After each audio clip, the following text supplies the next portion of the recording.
Hi, welcome to today's segment of OurVentura TV. My name is George Alger, and today's guest expert is Dr. Michael Fisher, who is the author of Surviving Kidney Disease. And today we're going to be talking about kidney health. Welcome, Dr. Fisher. Thank you. Could you give us a brief synopsis of the book? Sure. I've been practicing nephrology or taking care of kidney patients for 50 years. And I decided after that experience that the patients I've taken care of deserve to be honored for their courage and their heroism. So part of the book is related to honoring those patients who really endure the hardships of dialysis and chronic kidney disease, to go on to get as many as 4 kidney transplants, and to not only survive but to thrive. It also honors the great heroes who came forward, not those that hit the home runs, but those that give of themselves. They give a kidney, a part of themselves. And the other part of the book pertains to how can we prevent this horrible disease and all of the other chronic illnesses which lead to it. So those were the things that inspired me to write the book. Good. Now, was there something that occurred that sort of, gave you a moment of pause to say, I really do need to write this? Well, this is true. It wasn't that spontaneous. I'm not sure I would have written this book if I didn't develop lung cancer 5 years ago. With no symptoms, just out of the clear blue, although in retrospect there were reasons for it, and I trace that on the book when I do a roadmap of stress and how it may have influenced this in my life. But when I was lying there following surgery and not in the best of shape physically and emotionally down, and my life had come to an abrupt stop, that's when I began to think about the most important things in my life. And of course my practice came to mind, and my incredible patients that I had taken care of all of these years. And that's when I thought about some of these incredible patients whose stories prove that truth is stranger than fiction. And they came through this as true heroes themselves, and they were buoyed by their family members and dear friends who came forward to give them the gift of life, a kidney transplant. Very good. Yeah. So let's get into the heart of kidney health. What does that even mean? Well, it's a very good question, because kidney disease is not something that's on the tip of everybody's tongue. But a couple of statistics. There are more people who die from prostate cancer and breast cancer every year. More people who die from kidney failure than breast cancer and prostate cancer every year. It's amazing. There are 35 million Americans right now, 10% of our population, who have chronic kidney failure. Many of them don't even know it. And unless something is done to abate this epidemic, we're going to be flooded with people with severe chronic disease. Now, there is a link between, I would call, the five great epidemics of the 21st century. Stress is an enormous epidemic, according to the World Health Organization. Obesity, we all know that 50 to 60% of our adults are either overweight or obese. And more shockingly, children are obese. And kids who are 8 years old are having bariatric surgery because they're so overweight. And the other fact to know is that obesity is a direct link to diabetes.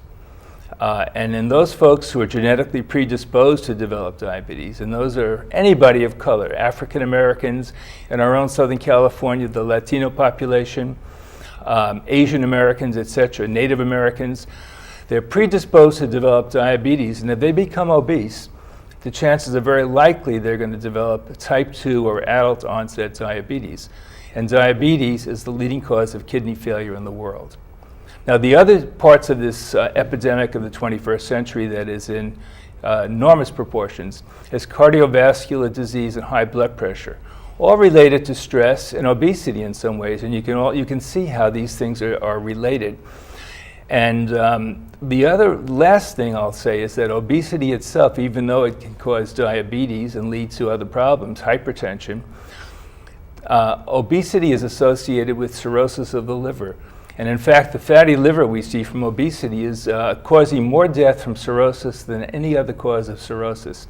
It also causes joint disease. So everything is linked and related to each other. So the question is, how can we prevent these things? Is there a way to prevent it, and will that make a difference?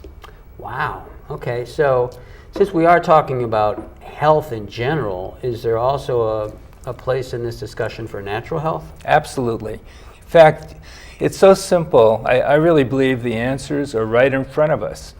But most of us, because of the stressful situation of the 21st century and because it's just not easy when you're young to think about chronic disease, we all think we're kind of immortal until we wake up someday and something happens. And I can assure you, none of us are, and the unexpected happens, and that's really the nature of life. So if we started, let's say, with young children, or any young family, or anybody, and they began to make certain simple lifestyle changes to avoid obesity, to avoid hypertension. So simple diet, change in the diet is one of the main things. Number one, we must stop the obesity epidemic by having portion control and reducing the amount of food. But it isn't how much food that we put in that's the main factor. It's one of them, but it's the quality of the food we put in. And in short, we must stop the use of too much carbohydrate and sugar. That's the bane of our civilization. The processed foods, we have to do what nature intended us to do and eat fruits and vegetables. Lots of, like a Mediterranean diet, olive oil and fish, fruits and vegetables, and maybe poultry, and less red meat, but that's okay once in a while. So diet is critical. Number two, movement. We're a sedentary society. We sit around watching television. People on the weekends become backseat quarterbacks and drink a lot of beer and eat a lot of tacos and whatever they do. It's leading to obesity, and they're not having the normal benefits of exercise, which really are to stay lean, to stay strong, to innovate our minds so we have an endorphin release, so we feel naturally good, and to be more like our ancestors, the hunter-gatherer, who never died of cancer or heart disease. They were maybe eaten by a saber-toothed tiger, but that was the worst of it. So diet, nutrition, and exercise. And let me add one thing to the nutrition part. It isn't just vegetables. If you really want to take this a bit further, you need to look at those foods which are, in quotes, superfoods. Those foods which are high in antioxidants, which reduce the inflammatory stress, the oxidative stress in our body, which is so much responsible for inflammation, which then leads to chronic disease, whether it be kidney disease, heart disease, or cancer, or any other disease. So those things are available if people are interested in learning. And finally, reducing stress. How can we do it? Well, it's very difficult because stress is part of life. But we don't want it to become distress. We want to be able to do things to preempt it. And we have to know a priori that this is going to occur to us no matter what. And the way we can prevent it is by having a mechanism first to feel it. We must know when we're under stress, and not to internalize it, but to talk about what you're feeling, and then find a technique to deflect it, such as getting out of nature, walking, meditating, learning how to breathe. And I'll just mention this because it's so important. The sympathetic nervous system is that part of our mechanism that gets us ready for an emergency, a so-called fight-flight hyperactivity reaction. But that's okay for the moment. But if you're in that state of hyper-alertness over time, then what happens is we have high cortisol levels, our blood pressure goes up, cortisol being a stress hormone, too much epinephrine, norepinephrine, blood pressure, pulse, predisposes to diabetes. And if that situation stays constant, it sets us up for high blood pressure, diabetes, and all of the other ailments. How can we do it? One way would be to recognize it. Another way would be to learn how to breathe. Simply breathe will turn off the sympathetic nervous system and relax us and reduce the stress. Wow, that's quite a quite a download of some important information. Now, you've been working with people for so long. In your experience, do you consider that the lack of some of these are simple, eating better, getting some exercise. Do you think that this is a personal discipline issue with some people, or they actually don't know? It's very complex. First of all, some people are genetically predisposed. There are multiple genes that cause obesity.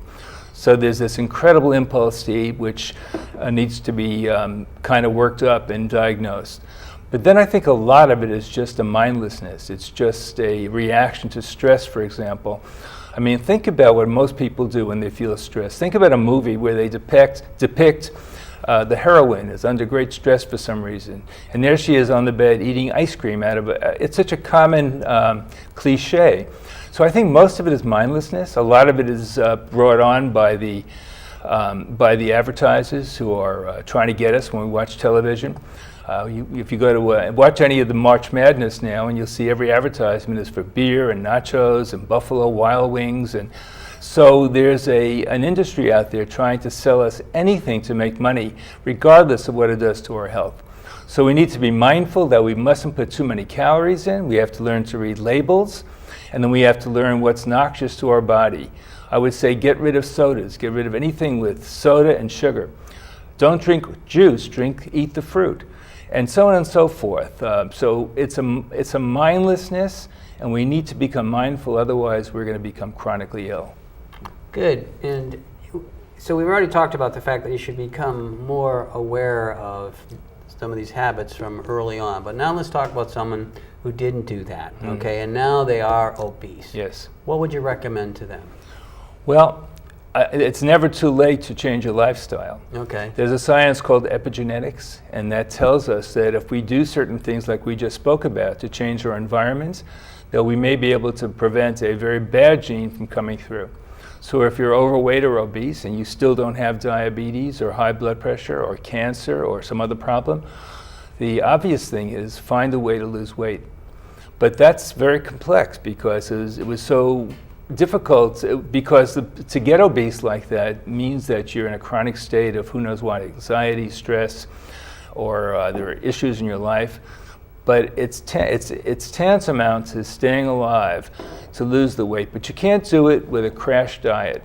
If you diet and you lose the weight quickly by starving yourself, the data shows that you're not only going to come back to the weight, but you're going to get it even heavier. So again, it's mindfulness, it's patience, it's a slow reduction in calories, it's starting to move more, reducing certain foods that are very, very dense in calories and very low in nutrition. And you need a coach, you need somebody to encourage you. But I think patience and understanding of the way we're balanced physiologically that allows you to do it because it's going to save your life. But it isn't a crash kind of thing where you get this immediate gratification, which we seem to need so much in our society. You do it slow but sure, like the turtle that won the race. And that's the way to do it. Very good. All right, so we're out of time. Oh. I was wondering if you could sneak in the website that people could go to for more information. Thank you. It's survivingkidneydisease.com.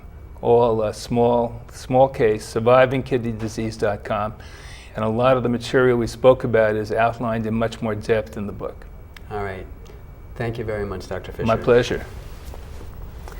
This is George Alger signing off for this segment of Our Ventura TV. Until we meet again.